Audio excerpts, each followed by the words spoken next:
80 000 soldats russes se rassemblent pour la guerre.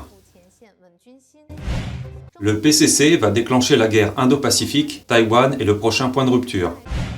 L'épidémie chilienne reprend après la vaccination avec le vaccin chinois. La riposte de la Turquie, couper l'eau à l'ambassade de Chine et changer le nom de la rue. Abus de pouvoir, une voiture d'un cadre du PCC garée sur les quais gêne les passagers. Selon un joueur sud-coréen, il faut être un mouton pour gagner de l'argent en Chine. Le PCC impose l'installation d'une application mobile et suscite le ressentiment du public. Bonjour, bienvenue à Vision Time News. La crise frontalière entre la Russie et l'Ukraine continue de s'intensifier. L'Ukraine accuse que la Russie a récemment rajouté 50 000 soldats à la frontière et envoyé des tireurs d'élite pour tuer des soldats ukrainiens. Récemment, le président ukrainien s'est rendu sur la ligne de front du conflit militaire pour rassurer l'armée. Il a fait appel aux États-Unis pour demander un soutien accru des alliés pour mettre fin à la guerre. Le président ukrainien Zelensky a déclaré à CNN que la guerre durait depuis 7 ans, soit plus longtemps que la Seconde Guerre mondiale. Depuis 2014, les soldats ukrainiens affrontent dans les tranchées les rebelles pro-russes soutenus par la Russie. Selon certaines informations, depuis plus de 7 ans, la Russie attend l'occasion d'intervenir. Cette année, le conflit s'est intensifié avec plus de 27 soldats ukrainiens tués par des tireurs d'élite russes. C'est pourquoi M. Zelensky a choisi de se rendre directement sur la ligne de front pour rassurer l'armée. À l'heure actuelle, pas moins de 80 000 soldats russes sont rassemblés à la frontière de l'Ouzbékistan. L'Ukraine ne peut que rechercher constamment de l'aide étrangère, sollicitant Biden par le biais des médias américains. M. Zelensky a déclaré que l'Ukraine avait besoin d'un véritable soutien. Il a avoué avoir besoin de plus d'aide financière et des armes. À ce stade, l'Ukraine s'efforce de gagner le soutien de l'OTAN. Selon les informations, le ministre ukrainien des Affaires étrangères rencontrera le secrétaire général de l'OTAN à l'avenir, tandis que le secrétaire d'État américain Anthony Blinken et le secrétaire à la Défense Lloyd Austin se rendront à Bruxelles pour participer aux pourparlers.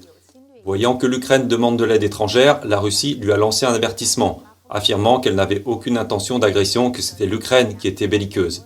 Nous suggérons que tous les pays responsables, y compris la Turquie, procèdent à une évaluation profonde des déclarations militaires actuelles du gouvernement ukrainien et avertissent l'Ukraine de ne pas créer une atmosphère de guerre, a déclaré le ministre russe des Affaires étrangères, Sergueï Lavrov.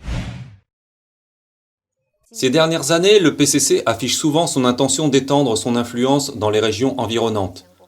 L'ancien ministre australien de la Défense, Christopher Pyne, a averti qu'il y a une forte probabilité que le PCC déclenche une guerre Indo-Pacifique, et Taïwan pourrait être le prochain point de basculement.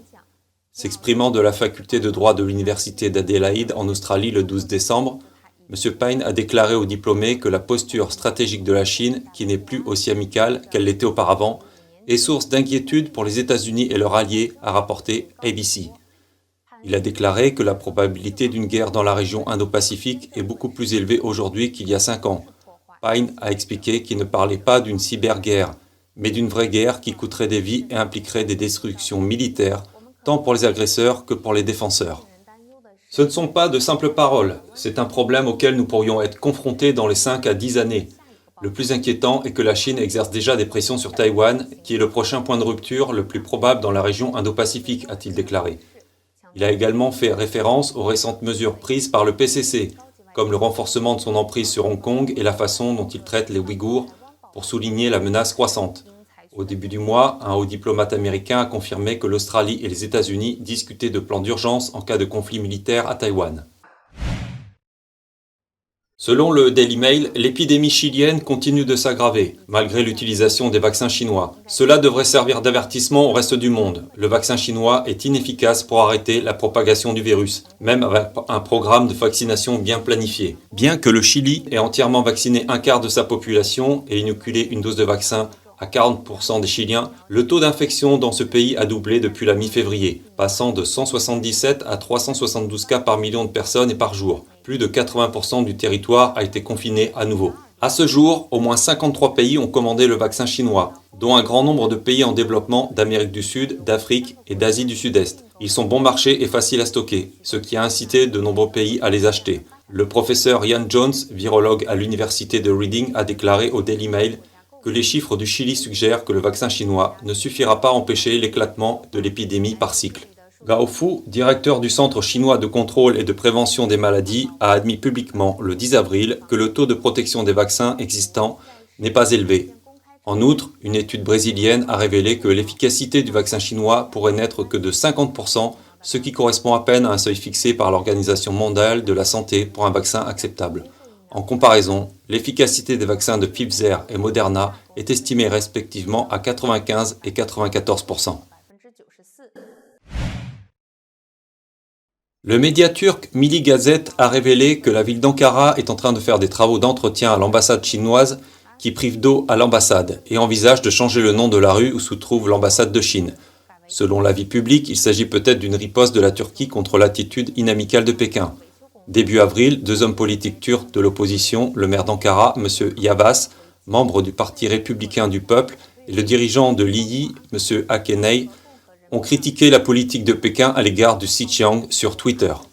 L'ambassadeur de Chine en Turquie, Liu Xiaobing, a déclaré sur Twitter que le Xinjiang était une partie inséparable de la Chine et que la Chine condamnait fermement toute atteinte à sa souveraineté et à son intégrité territoriale. Le ministère turc des Affaires étrangères a convoqué Liu Xiaobing.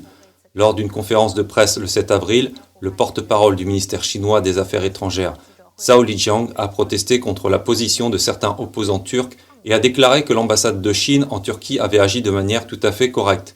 Mais rapidement, la municipalité d'Ankara a entamé des travaux d'entretien qui ont laissé l'ambassade de Chine sans eau. Récemment, des internautes ont publié des photos montrant une berline de la marque Drapeau Rouge de la commission militaire du Parti communiste chinois garée directement sur les quais de la gare de TGV à Pékin. L'image a provoqué des discussions animées entre les internautes. La voiture en question avait une plaque d'immatriculation commençant par les lettres VA. Les lettres VA signifient qu'il s'agit d'un véhicule utilisé par le département d'état-major conjoint du comité du PCC. Ironiquement, cette voiture impliquée dans l'abus du pouvoir est garée à côté d'un TGV intitulé l'Harmonie, occupant plus de la moitié du quai et gênant les passagers. Les internautes ont plaisanté. La gauche est le privilège, la droite c'est l'harmonie. Quelle ironie! Certains internautes ont dit, sous le drapeau rouge, le privilège est basé sur l'harmonie. Cette situation est très courante et propre aux pays totalitaires. Elle existe ailleurs aussi. C'est un privilège. En fait, ce n'est pas limité aux véhicules militaires. Ce n'est pas un privilège, c'est une invasion totale.